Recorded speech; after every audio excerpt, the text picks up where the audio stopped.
Welcome to My Roman Empire, the podcast where a special guest tells us about the pop culture moment that lives in their mind rent-free, i.e. their Roman Empire. We are your Awkward Prods, your Roman Emperors. I'm Linus Karp. And I'm Joseph Martin. Today's guest is an actor who, aged only 16, shot to fame through her debut role in the most unexpected way. She said yes to perform in an immersive pop-up experience unofficially themed around Wonka and ended up being known as the Unknown to the entire world. Please welcome to the podcast, Felicia Dawkins. Hi. Hello. How are you? I'm good. How are you guys?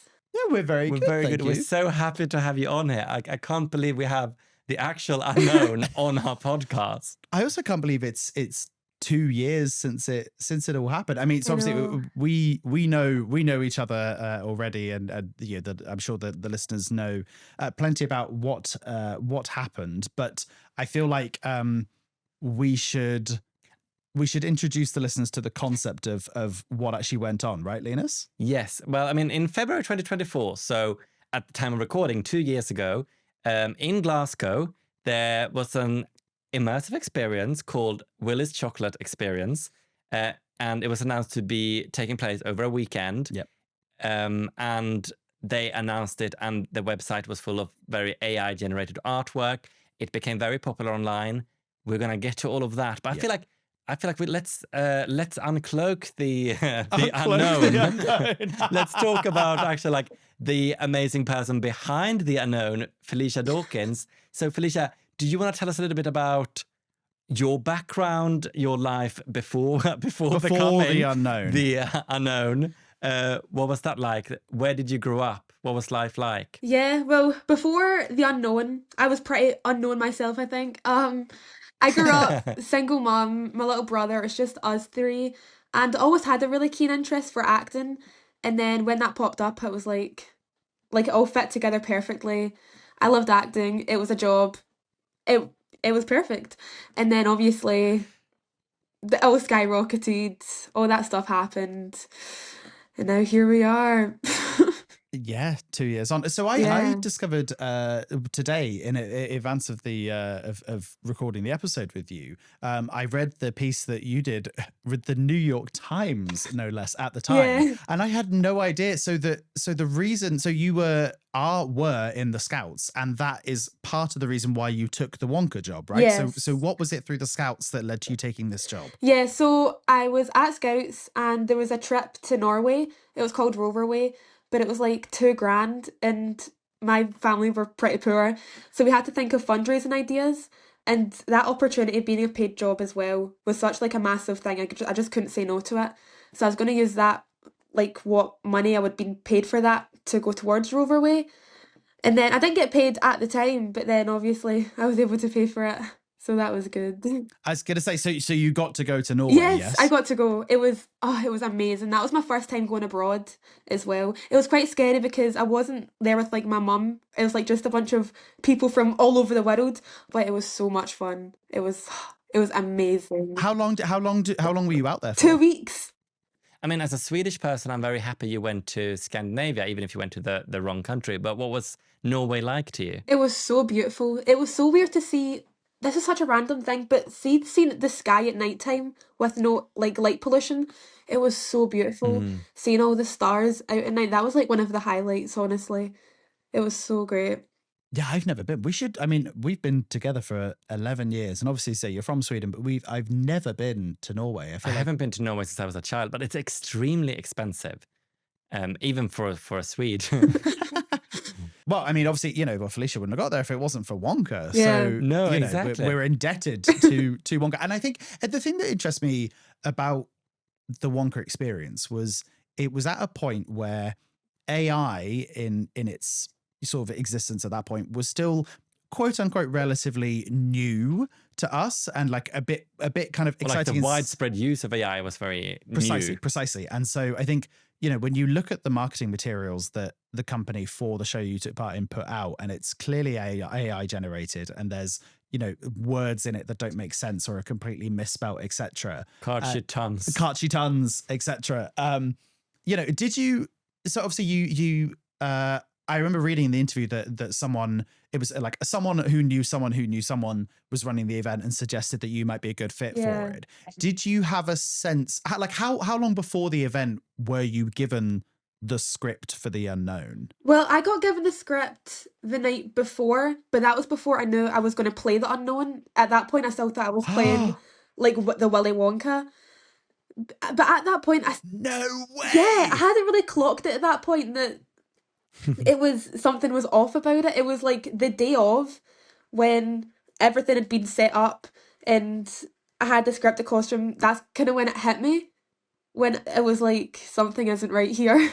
I was gonna say, so you walk into this warehouse in Glasgow, and these props and these set pieces are there, and there's a mirror and there's sort of brick walls and stuff.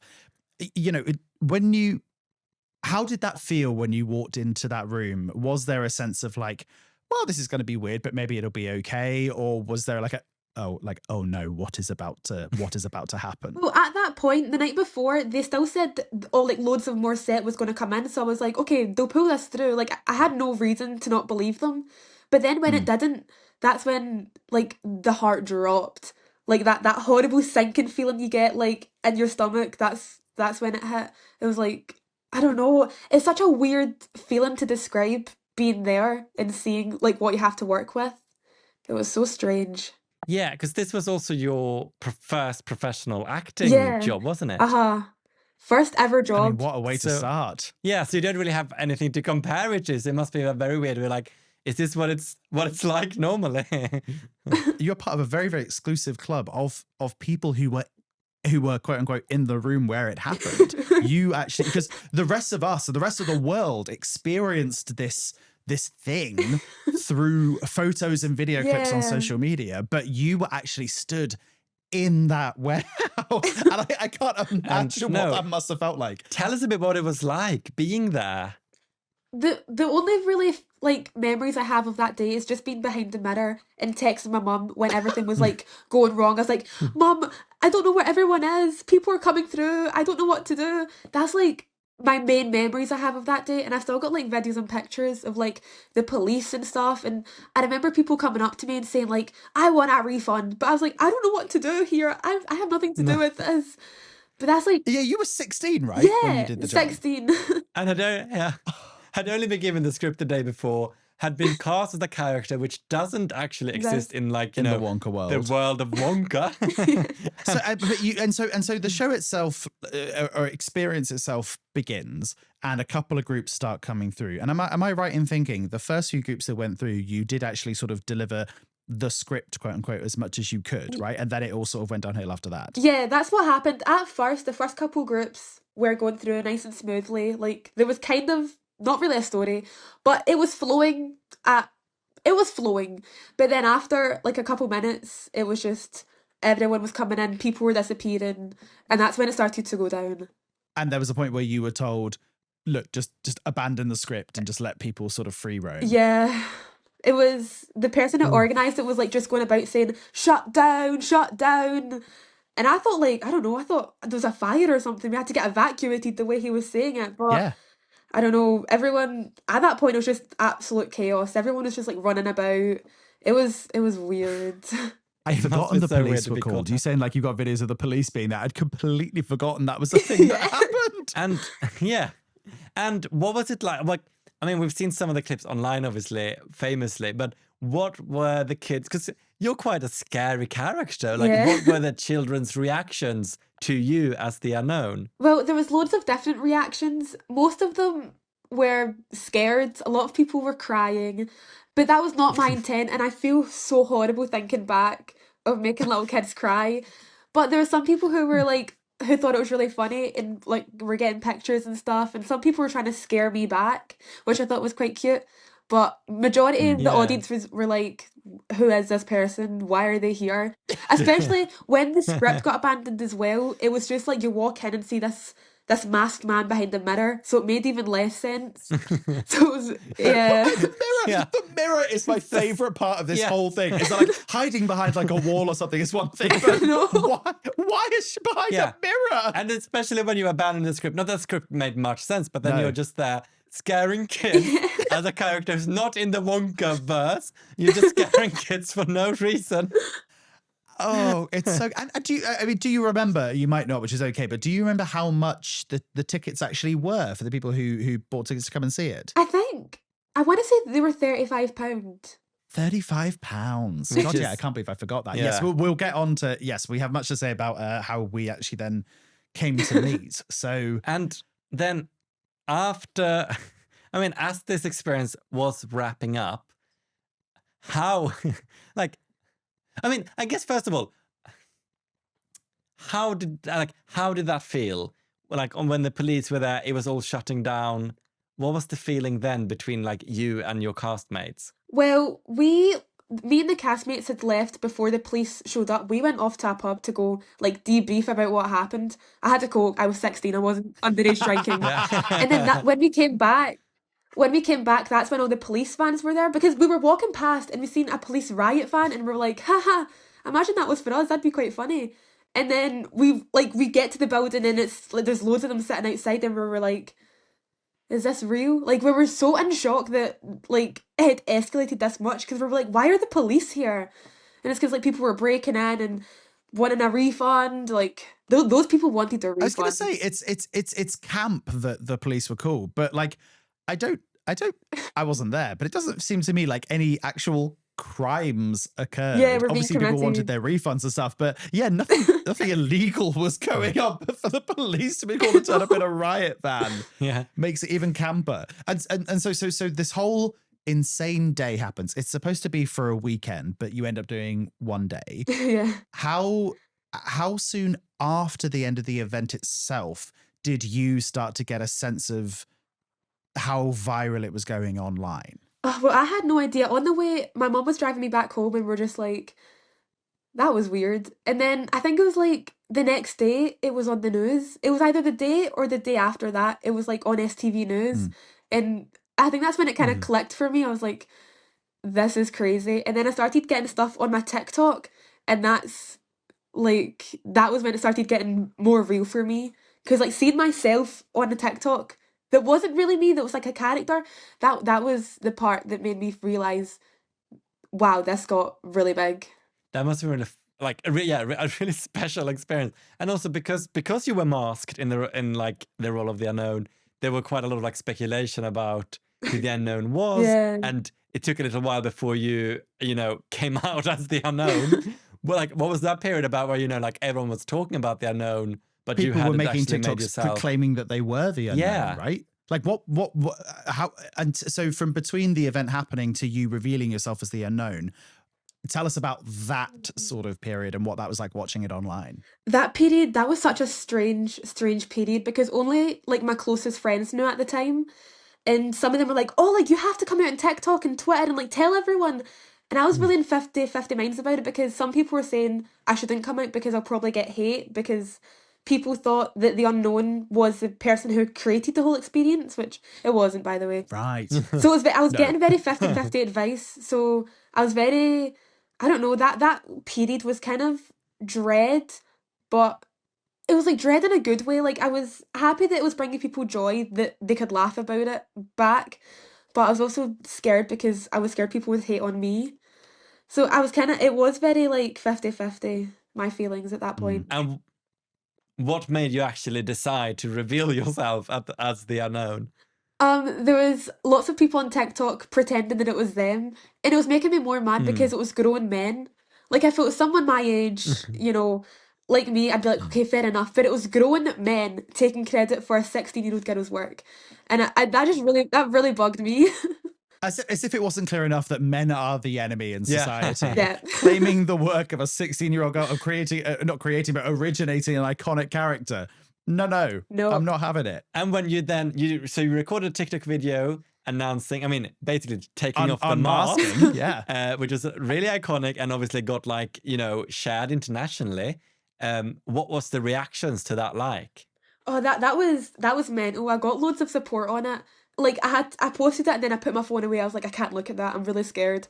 Yeah. But like I ended up did looking at it and the comments were so lovely. Like everyone was saying, "Oh, like you're so pretty. I'm so glad you came out. Like you're so iconic." So it was really nice to have people support me even though they didn't know me. It was really nice to have that support. Yeah, and you had fan art and stuff being made of you and sent to you and merch and all. Like, I can't imagine what it must have been like for your first job and being such a nightmare of reality on the day, but birthing this incredible reaction countless afterwards. memes. I mean, so many like hilarious memes. I remember like, the unknown auditioning for the X Factor and show that was a good responding. one. That was or like the unknown arriving at the Met Gala, or like various tweets about like, oh, this celebrity is going to play the unknown in the movie adaptation. Yeah. Do you have any favorite sort of like memes from the time? I have to say the X Factor one, I thought that one was really funny. That's the one that sticks out to me in my head.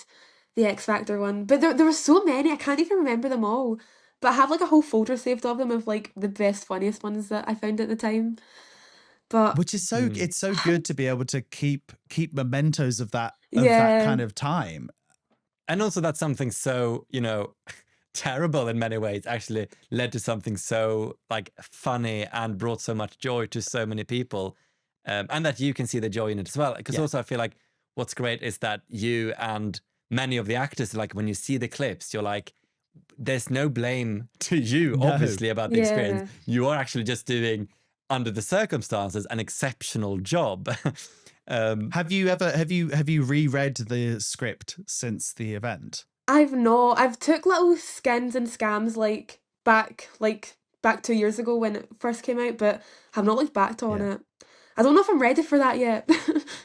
No, I think that's very fair. I think that's fair. So that event happens in the February 2 years ago in 2024. And we meet not too long after that. Do you want to maybe explain how we got to know each other, how we first met? Yeah, so I got a random DM on my TikTok and it was something like, we want to make a Wonka show, do you want to be in it? And that's like all I remember. And I remember thinking, oh, this is like probably like a joke. And then like you guys were legit and I was like, oh wait, this is actually happening. It was so strange because I remember the way the message was worded was so funny. Like I thought it had to be fake. I remember that we thought about that word for quite a long time because we wanted to sound like fun and approachable, but also like legit, serious as well. As you say, like legit. Like, so actually, hearing you say that makes so much sense. That you'd be like, there's just no way this is real. It's the time when you like getting reached. Like so many people must be like messaging you and reaching out to you. So we were trying to find. We had this idea to put on this event at London's Clapham Grand, which is a big venue in London, around the Wonka, like the Wonka experience, making like our own like comedy version of it. And we had, some brilliant performers, Deborah Francis-White, Rob Madge, Kate Butch, Why Is She Black, attached to it. And we also wanted to have, some of the actual performers from the event come down. I can't lie to you. When we approached you and we heard from your family friend who helped us make it all happen, and then obviously from you and from your mum as well, the lovely Janet. I think shout out Janet. Shout out Janet. Our mums are Bezies now. They're friends on Facebook and they chat. Isn't it so cute? Love it. But Janet is so sweet. Janet's a diva. We love Janet. We had this meeting over video with you and your mother, Janet, and we were like talking through it, and we wanted to make sure, because also like you were so young at the time, and we wanted to make sure like this is like, we want to make sure it's all done in a way that feels comfortable for you too, and especially because you hadn't done that many acting jobs before, and we were going to take you down to London for this event, so we wanted to make sure that you and your mother were like all on board and that everything was, you know. Correct me if I'm wrong, but you hadn't left Scotland before you came down to London for the show, right? Yeah, that's true. First ever time leaving Scotland. I mean, that's so wild. Yeah, that was it. But I remember when we sent the message, in my head I was like, there's just no way we're going to get the unknown, because this doesn't feel like a thing that happens. Like, do you know what I mean? Because you'll have been signed by someone and you'll be jetting off all around the world and blah blah blah. You'll be like, I haven't got time for these two gay boys in London to come and do this gig. And you know. It's funny because I realized during they're doing the research for this episode, reading the Wikipedia page about Willy's Chocolate Experience, which is what it was known as in what the actual Wonka event in Glasgow was called. It has a section there, and I'm going to read from it. It says, Felicia Dawkins and one of the actors who played Willy also appeared in the Glasgow Willy Wonka Experience quiz and game experience in April, a night hosted by theatre company Awkward Prods at the Clapham Grand in London, featuring performers including drag queen Kate Birch. Which, I mean, it's clear, like, I can't believe our silly night made it to Wikipedia. Yeah. So then I remember we spoke to you, and then we brought you and, as I say, one of the other performers down to London. And I remember we introduced you onto the stage. We had the brilliant Whitey Black, a great friend of Awkward Prods, performed a number as the Unknown. Where she lip-synced in a mask to Into the Unknown from Frozen 2 and Bring Me to Life by Evanescence, I think. And yeah, it was a mix. It was a mashup. And you then had a lightsaber fight where you killed the fake Unknown, Whitey Black, and was then unveiled as, the official, like the actual Unknown from the Glasgow event. And what's funny is, like, we have done many different events and many different shows, and we've worked with so many amazing people, like people from TV, West End stars, amazing drag queens, and so on. We have never seen a reception like when we introduced you from the stage. That response, the Unknown. You unmasking was such a moment of People culture. were screaming, giving a standing ovation. They would not stop applauding. I've never seen a reaction like that. What was that like for you? That was, like, I think back to that and it genuinely brings, like, a tear to my eye. It was so surreal. Like, even thinking about it now, like, that, being in that space with those people, it was such, like, a beautiful experience that I hope one day I'll have again. But it was so heartwarming to have that kind of reception to people who didn't even know me. It was it was a once in a lifetime feeling. It was, I don't even know how to describe it. But it felt super cool for us to be able to do it. Like, oh my god, was so great. But like, I felt like because the online reaction had been so massive, and like obviously there was huge love and support for you and the other cast members, but kind of the negativity that surrounded the event itself. But it felt really nice to be able to sort of bring you into, take the online love and put it into the real world and put it into a room and be like, I felt so, like, is that like weirdly teary kind of in the wings of the stage, being like, I'm so pleased that that Felicia gets to have this moment of people being like, yes. And selfishly, I also just don't think I've had as much fun as any of our, I love our shows, and I've had so many like amazing experiences doing like various events and shows. But I think that was the most fun I've ever had. It was just such a ridiculous evening, and it had been so like weird and stressful leading up to it, because we didn't really know what the show was going to be like, because it was, not a traditional show. And we didn't know, because, you were so young at the time and you were going to travel down with your mother, and we were obviously like hoping that you were going to be great, but we didn't know much about you or anything. And then you were just so brilliant from the start. You learned a lightsaber routine in like 5 minutes. We had this idea of you doing a lightsaber fight. Would you be up for that? And you learned that, picked it up straight away. You were so brilliant. You were so funny on stage.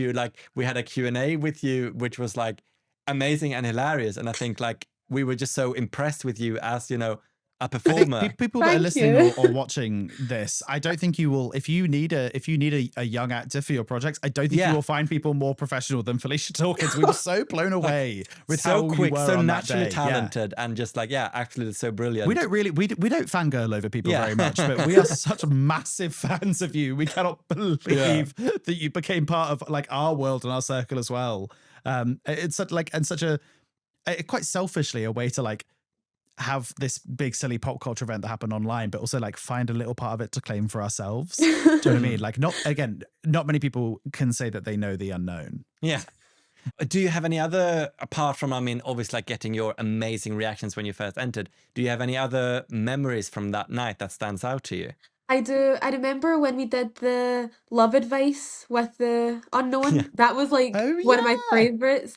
And it was like the panel, and we all had to ask a question. And my question was, I don't even remember how I worded it. Basically, I had to make them dance on stage. And just to see their faces like drop, and they're like getting readies. I thought that was so funny. I completely forgot on that. That was so good.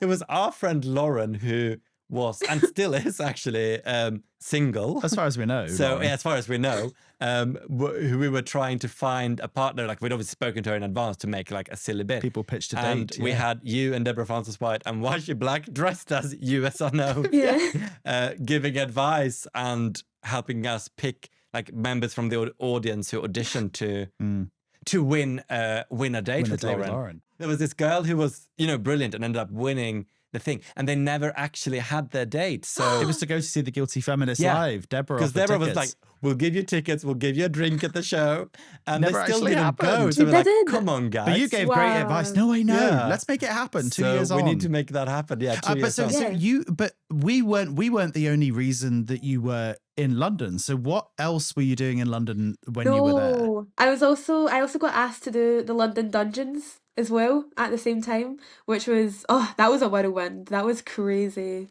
That was so much fun though. Yeah, tell us about that. That looked like such an iconic moment. Yeah, you were a special guest there. What did you actually have to do? Yeah, so I got given 3 roles, and I got the monk, the jester, and the tower warden, and I just had to learn like 3 little bits for them. But it was so fun. My favorite was the jester. That was when like you first walk in and you tell them like put away your phones, don't touch them, basically like the safety warnings at the start. But that was so much fun because you get to like point at people and like you're a traitor and stuff. That was so much fun. I mean, that's such a cool thing to have happen. And I mean, it's amazing to see like from you taking this very strange acting job.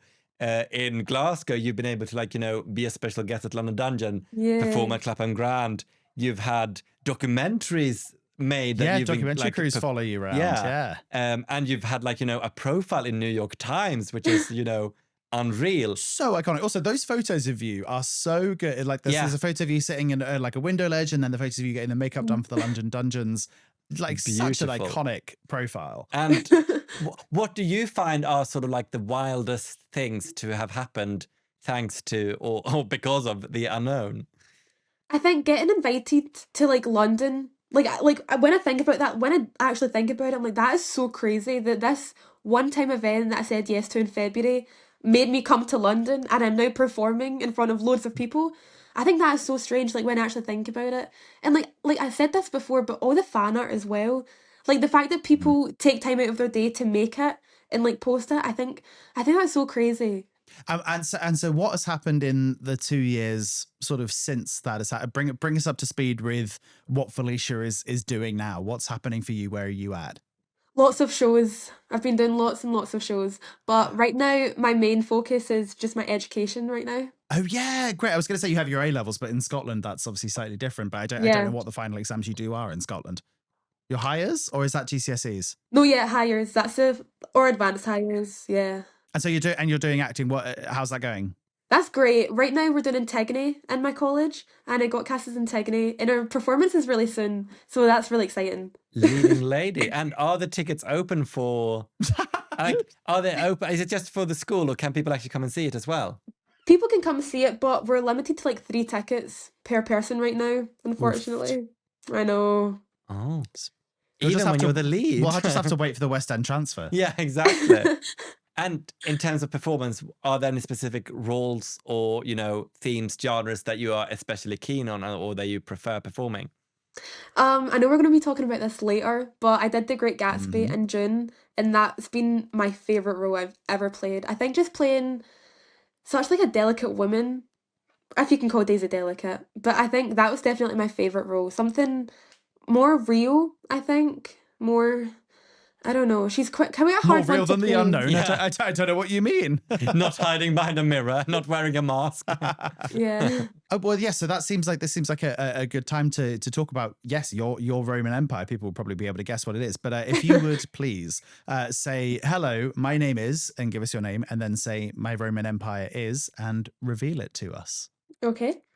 Hello, my name is Felicia Dawkins, and my Roman Empire is The Great Gatsby. The Great Gatsby. Now, this was a really fun one for us to research because obviously, I'm not going to say I don't know The Great Gatsby. Everyone knows The Great Gatsby, but I don't know it really like intensely. I haven't read the book. I haven't seen the film adaptations, but so this was a really fun one for me to dive into. So for those who aren't aware of The Great Gatsby or any sort of know it as a title, it's a classic novel from F. Scott Fitzgerald, published in 1925. There have been, and this is like a shortened version, but I just want to give you a sense of the adaptations that this book has had. There was famously the 2013 movie adaptation with Leonardo DiCaprio, Tobey Maguire, Kerry Mulligan, and in her breakout role, Elizabeth Debicki, pre The Crown. Yeah. 3 other movie versions, TV movie adaptations, graphic novels, an opera, a radio play, multiple stage plays, video games, ballets, an immersive version, a musical from Florence Welch of Florence and the Machine, and another musical at the time of recording currently on Broadway. And my favorite, because it entered into public domain recently, there is a comic storybook called Godzilla versus Gatsby, where it says Godzilla takes on his greatest foes yet, Jay Gatsby, Sherlock Holmes, and the Time Machinist in this graphic novel mashup. Like, an insane. It's what we've been waiting for. Insane amount of adaptations. So when did The Great Gatsby first present itself to you? When did you first sort of get to know it? So I started studying it in higher English last year, and I'd never heard of it before that. I don't know why, but then when I started studying it, I realised this is such a good book. Like, you know what, like in school, you study a book and it's really boring and you just hate it. It was not that. It was so good. I was so captivated by it.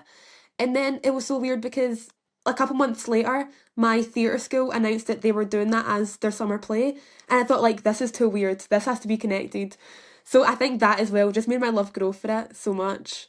And you played Daisy, as you say, sort of one of the leading ladies in this show. So, you know, so for those who aren't aware, it revolves around Jay Gatsby and this mysterious man in sort of, you know, roaring 1920s New York, and the various men and women that are surround him and his mysterious background and circumstances. And so you got to play Daisy. So you are doing that at theatre school.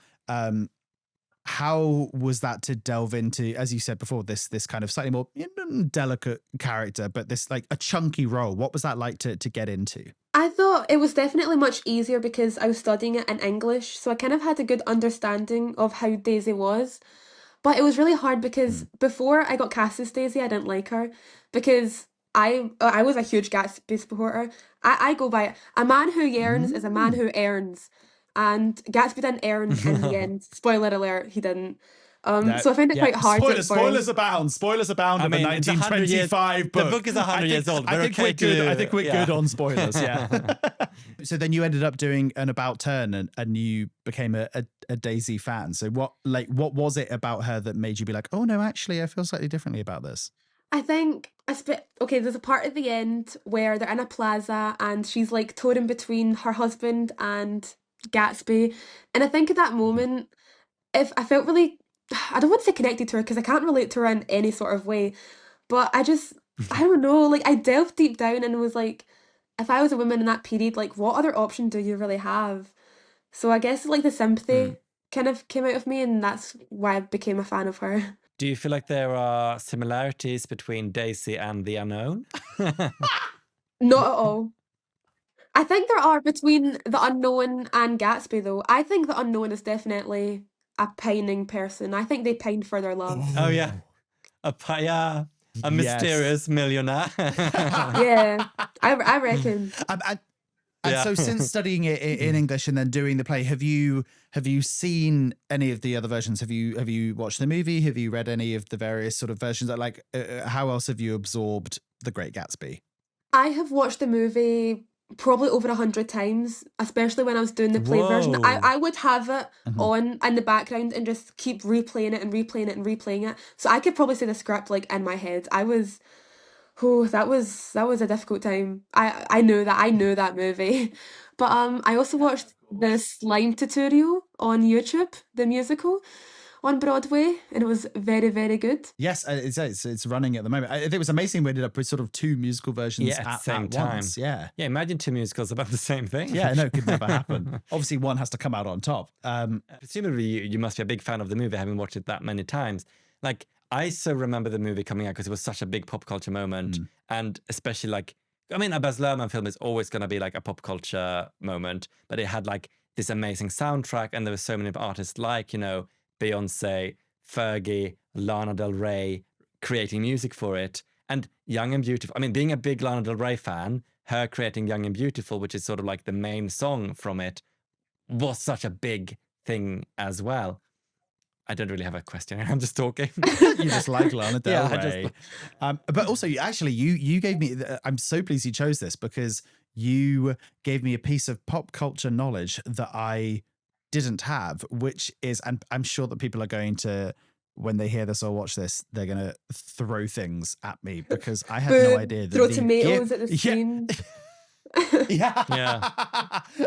But the gif of Leo DiCaprio toasting sort of down the camera with his champagne glass, I had no idea what that was from, and that's from The Great Gatsby. I can't believe you didn't know that. Idea. No, it's embarrassing, really, isn't it? You've educated me, Felicia. Thank you for giving me my pop culture knowledge. What do you think makes The Great Gatsby like such an interesting story or a lovable story? Like, why do you think? Why did it become your Roman Empire after doing it? I mean, the fact that it has like multiple Broadway versions 100 years after it being released. Yeah, I think it's just so timeless, isn't it? I think people can still relate to it in this day and age. Like, you like someone, they're already dating someone, you try to do whatever you can to get them, and it just doesn't work all the time. Yeah. And I mean, I feel like that it's all about those human relationships and the longing and, you know, the partner you're having, etc. The story came into public domain in 2021, which means that anyone can do anything with it.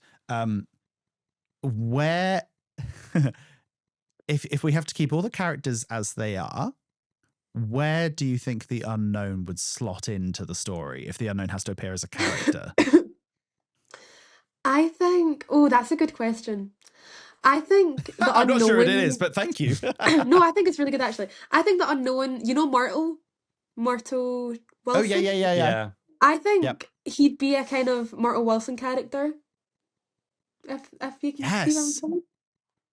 Yes, I love that because in my head I was like, oh, maybe he just like pops up at a party or something. But yes, actually, I think that's really camp. And I mean, the soundtrack.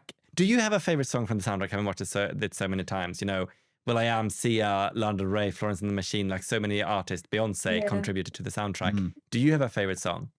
I like Crazy in Love. Crazy in Love is a fun one I like to dance to. And a little party. Of course, it's Emily Sandé, isn't it? Yeah. It's actually a good cover of it. I completely forgot that was on there. Bop. Yeah, that's actually a very good version. And if The Unknown was in the film as well, who would write the song for The Unknown, do you think? Oh, that is a good question. I reckon will.i.am. I think will.i.am, The Unknown would have like a very He's got a bit of The Unknown. Yeah.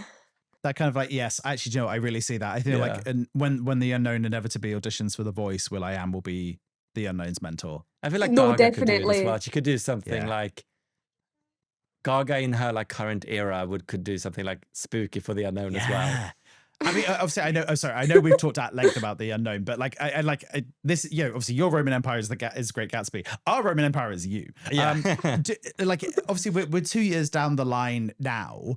Do you think, sort of, you know, 5 or 10 years down the line, if someone was like, "Hey, we're looking at, you know, kind of putting it on again in the same warehouse with the same props and as much of the same cast as possible," do you think you'd do it 10 years on, or would you be like, no, that was a fun thing that I'm leaving behind? I think I would do it even now. I remember last year being like, we should put on like the same event, like, but make it more like, you know, the same event because it was such a meme. I think that would have been really, really funny.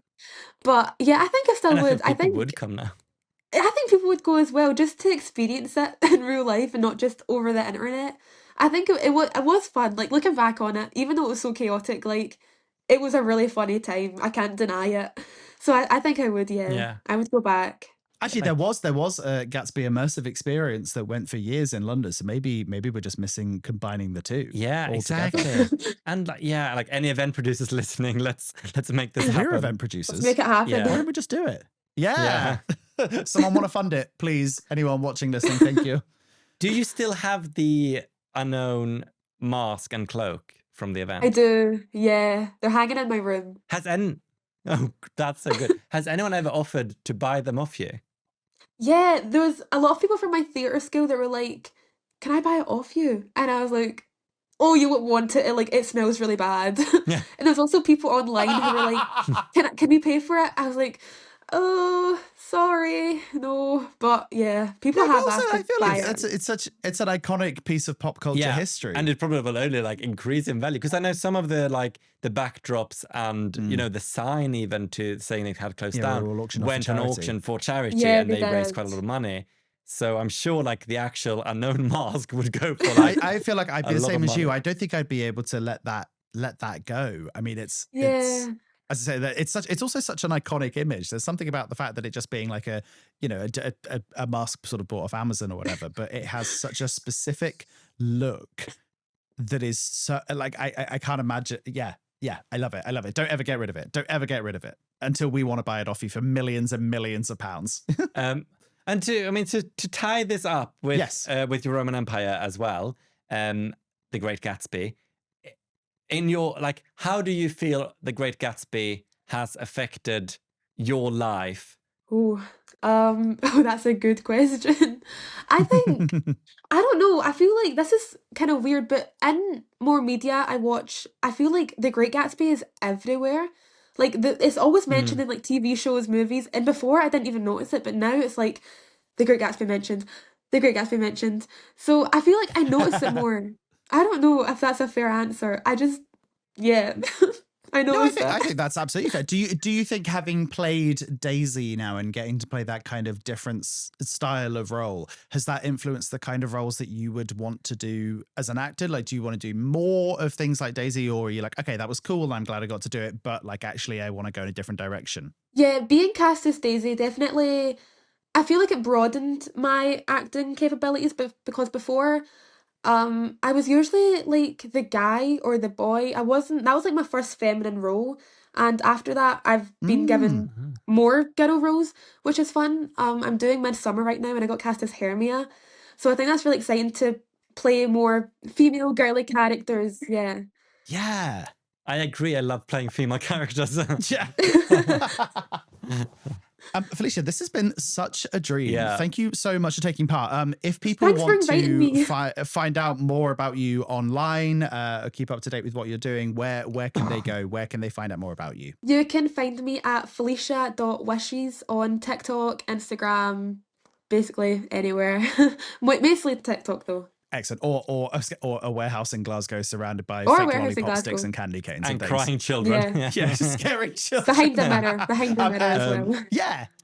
We still actually we bought that. Sorry, this is an aside. Why She Black, when she performed as the unknown at the Clapham Grand number, she performed with an iconic mirror. Of course, we bought that mirror for her for the show, and that hangs in our bedroom now. So that we have Does a it part really? of the Clapham Grand show. Yeah, all of the props and stuff that we bought for it are still in our loft. We have a gazebo. We have a chemistry set for the Wonky Doodle. We have like backdrops, and we were like, oh, we'll probably find a way to use them somehow. We haven't yet. Nope. We've got Why She's mask. We've got the Wonka hat, the outfit. Oh, it's all there. Next time you're in London, let us know. We'll rebuild the set for you. Yeah. So Willy Wonka Experience Part 2. Yes, Yeah, exactly. the sequel, baby. So that's how to find out about Felicia. If you want to find out more about us, Awkward Prods, we are at Awkward Prods online. I think that's about all that we need to say. Thank you so isn't much it? for joining us. Thank you, Felicia. Felicia Dawkins, everybody. Yeah, thank you for diving Thanks into the for having unknown with me. us. Thanks for going. Yeah, thanks. I was going to say thanks for going into the unknown, but Yeah. I mean that's not quite what I meant. But thanks for going into the unknown.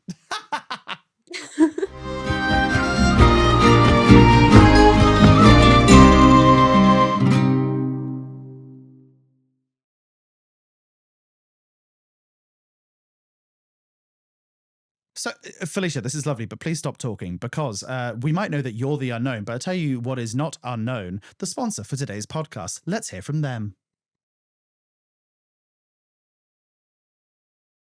Wow. Well, that's no longer unknown. Well, I tell you what is known, how much I want to use that product and or service. The best product or service I know. I would pay £35 for that at least.